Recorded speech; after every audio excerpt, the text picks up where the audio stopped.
Now, as promised, the news in detail. Let's begin now with our top story.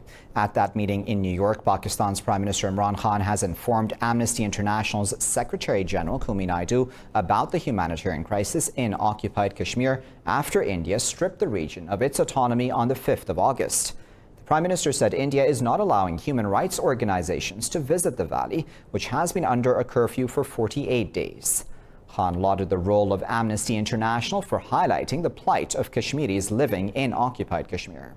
Naidu briefed the Prime Minister on Amnesty's advocacy work on Kashmir, including the hashtag Let Kashmir Speak campaign. In a separate meeting with Senator Lindsey Graham, Khan discussed the deteriorating situation in occupied Kashmir. He urged Graham to continue highlighting the Kashmir issue on all forums. The Prime Minister is scheduled to meet with U.S. President Donald Trump today. Remaining on topic, U.S. presidential hopeful Bernie Sanders has criticized President Donald Trump for attending the Indian Prime Minister's Howdy Modi event. Calling Narendra Modi's government an authoritarian regime, Sanders slammed Trump's silence over the crushing lockdown of Indian-occupied Kashmir. Sanders said Modi unilaterally revoked Kashmir's UN-recognized autonomy, cracked down on dissent, and jailed all political leaders. In his article in the Houston Chronicle, Bernie wrote Kashmiris are struggling to access life-saving medicines due to New Delhi's lockdown. He said Trump should demand the lifting of those restrictions immediately. Well, earlier, hundreds of people took to the streets of Houston to protest India's human rights violations in occupied Kashmir. Demonstrators from the Pakistani, Kashmiri, and Sikh communities demanded that India lift the curfew in the valley. Indian Prime Minister Narendra Modi addressed a public meeting in Houston. Protesters say that under Modi's Hindu nationalist government, human rights, including religious freedoms, are endangered. They also highlighted India's crackdown on Kashmiris in the occupied valley. Protesters also demanded an end to the communications blackout in Indian-occupied Kashmir. New Delhi's lockdown in occupied Kashmir has entered its 50th day.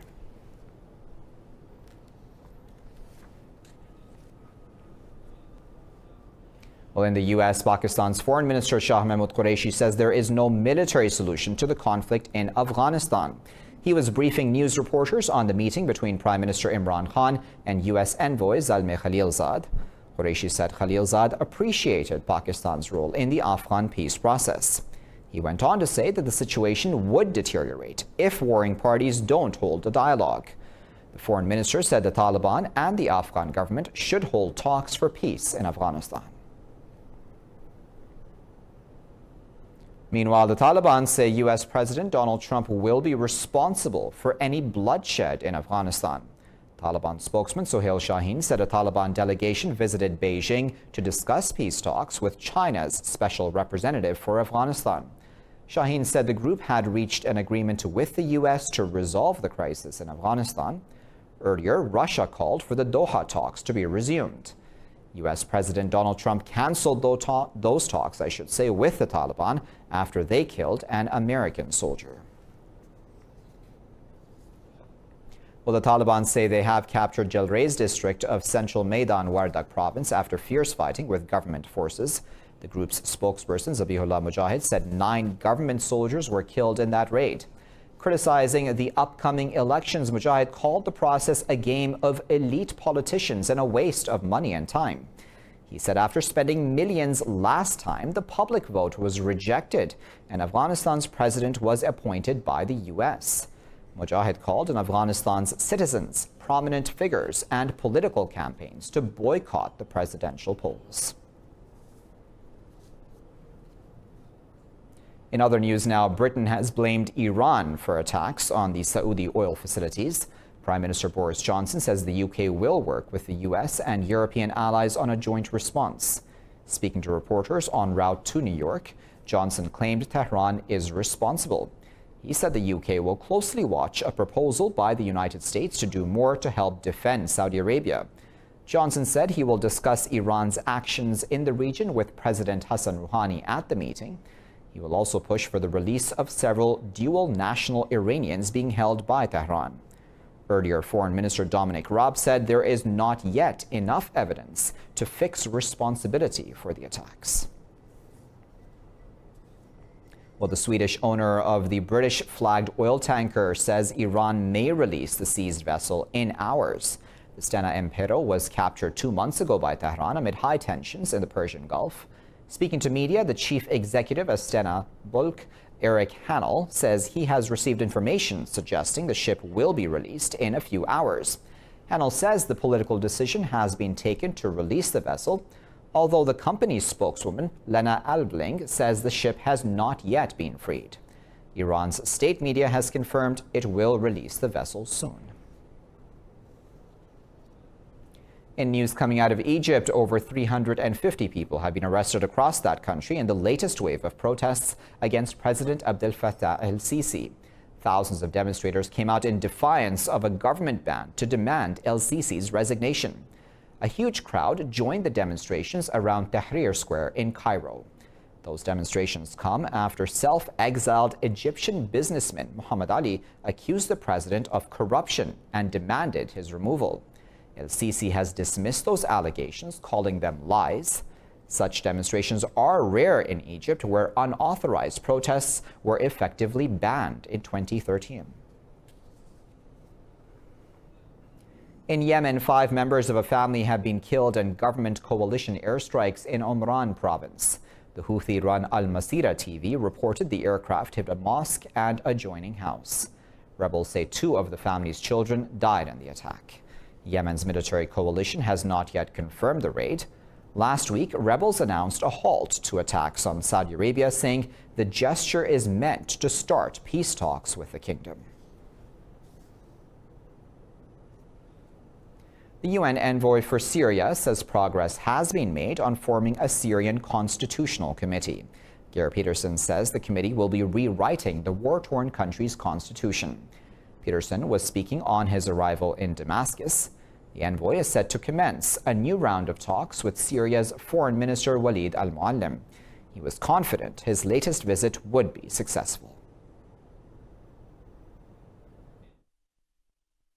As you know, I had good and productive meetings with Foreign Minister Muallim during my last visit to Damascus.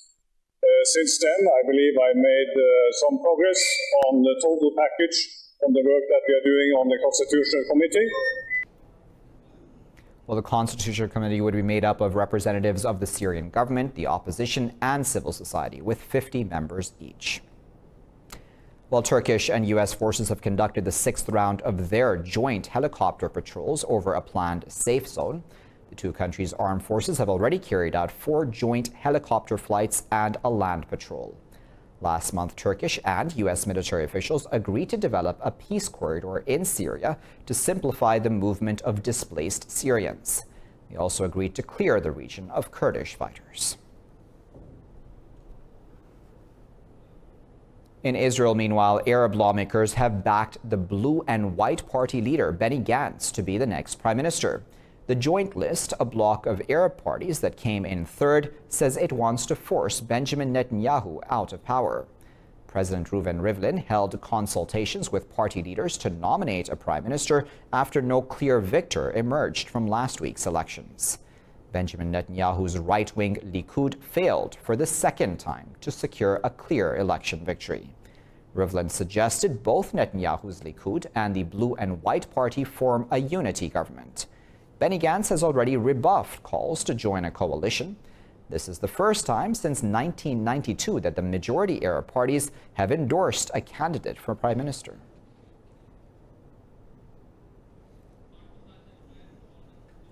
Netanyahu leaving the power is the most important historical thing in the last decade. Our recommendation is historical, and the results are so important, not for Arabs only, but for Jews and Arabs and for the whole area. It is also a slap on the face, not only of Benjamin Netanyahu, but President Trump, who supported Benjamin Netanyahu. Now, President Donald Trump says he did not say anything wrong during a telephone call with Ukraine's President Volodymyr Zelensky. According to reports, Trump pressed Zelensky to investigate former Vice President Joe Biden and his son. U.S. President Trump says he had a great conversation with Ukrainian President Volodymyr Zelensky on the 25th of July. Trump added he would have no problem with his personal lawyer, Rudolph Giuliani, testifying before Congress. The president said he is not looking to hurt Biden, but he did a very dishonest thing. U.S. Secretary of State Mike Pompeo has accused Joe Biden of improperly intervening to protect his son from an investigation in Ukraine. Earlier, Biden called for a probe into Trump's conversations with the Ukrainian president.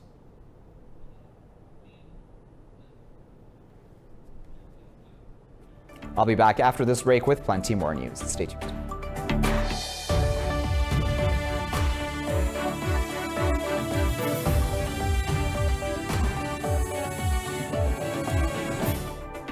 Begin this half with news about Harry Potter, who took to the air above the French Alps over the weekend. It was all part of the Iker Cup, the world's strangest paragliding competition. This report has more. Harry Potter, a giant yellow duck and a stormtrooper were some of the brave pilots running off a cliff edge in the French Alps. Around 130 pilots from France and beyond flew paragliders during the Iker Cup.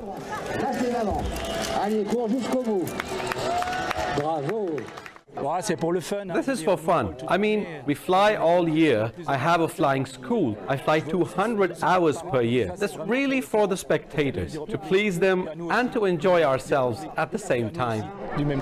The wacky event has been hosted every year since 1987, when a costume category was added to the regular paragliding event.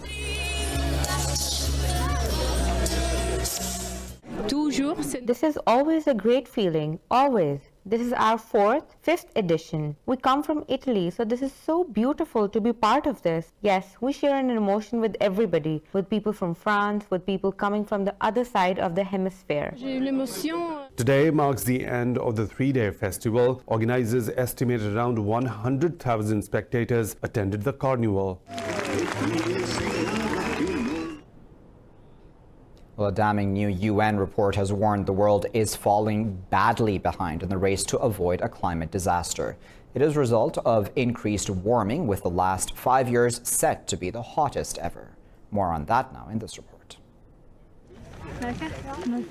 The signs and the impact of global heating are speeding up, says the latest Science on Climate Change, published ahead of the key UN talks in New York. The data compiled by the World Meteorological Organization says 5-year period from 2014 to 2019 is the warmest on record. We have been breaking records in temperatures. Last July was the warmest single month since 1850, and last June was the warmest June that we have observed since 1850 again, and so far we have seen 1.1 degree warming. The report spells out the extent to which the gap between what is required and what is happening is widening. And still, there is no sign that we have reached peak emissions, the point at which levels will start to fall. Rather than dropping, carbon dioxide levels grew 2% in 2018, reaching a record high of 37 billion tons. One take-home message is that the global emissions of carbon dioxide for 2018 appear to have gone up about 2.1%. So it's the largest increase we've seen in more than 5 years. And 2019 is on track to rise further as the global economy. Researchers warn if greenhouse gas emissions don't start falling soon, there will be hell to pay. Perhaps most worrying of all is the data on sea level rise. In the meantime, hundreds of climate activists in Switzerland have been paying their respects to a glacier that is expected to disappear over the next 10 years. The Pizol Glacier in the Glarus Alps has been retreating as temperatures climb. We can basically not save this glacier. This glacier is a symbol that glaciers are disappearing, that the ice is melting in the Alps. We cannot save this glacier, but there are many other glaciers that we can potentially save by protecting the climate. The bigger glaciers, they can still be saved, but also in a smaller size. The gathering in Switzerland mirrors an event in August when activists in Iceland marked the vanishing of one of that island's glaciers.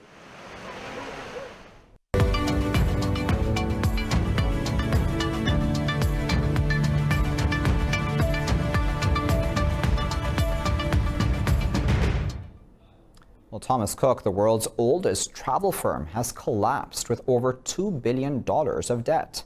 The bankruptcy has triggered the biggest ever peacetime repatriation effort in British history. The UK's Civil Aviation Authority says the tour operator has ceased trading with immediate effect. The 178-year-old firm went down after failing to secure additional funding. It ran hotels, resorts, and airlines for 19 million people a year in 16 countries. The firm's chief executive, Peter Ponghauser, says he regrets the downfall of the tourist giant. The Civil Aviation Authority Director, Tim Johnson, promised a coordinated effort to bring British holidaymakers home. This is a huge operation, 150,000 people currently abroad. We've chartered over 40 aircraft, and those aircraft are already in position. And then in the next few hours, we'll start bringing passengers home. And most Asian stock markets are trading down as investors await the outcome of further trade talks between the U.S. and China. The uncertainty has lifted international oil prices by over 1%. Cautious investors have again poured funds into safe havens, driving up the prices of gold and silver. The Shanghai Composite has shed nearly 1.5%. Hong Kong's Hang Seng Index is close to 1% lower. Australia's ASX 200 is the only market in positive territory. Financial markets in Tokyo are closed for holidays.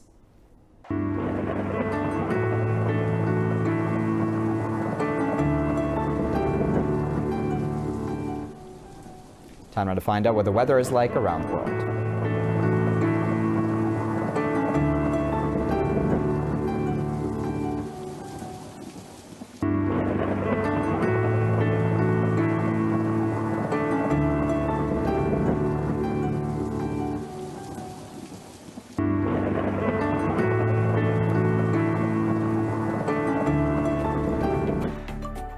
And you're all caught up. Thank you for watching this news bulletin here at Indus.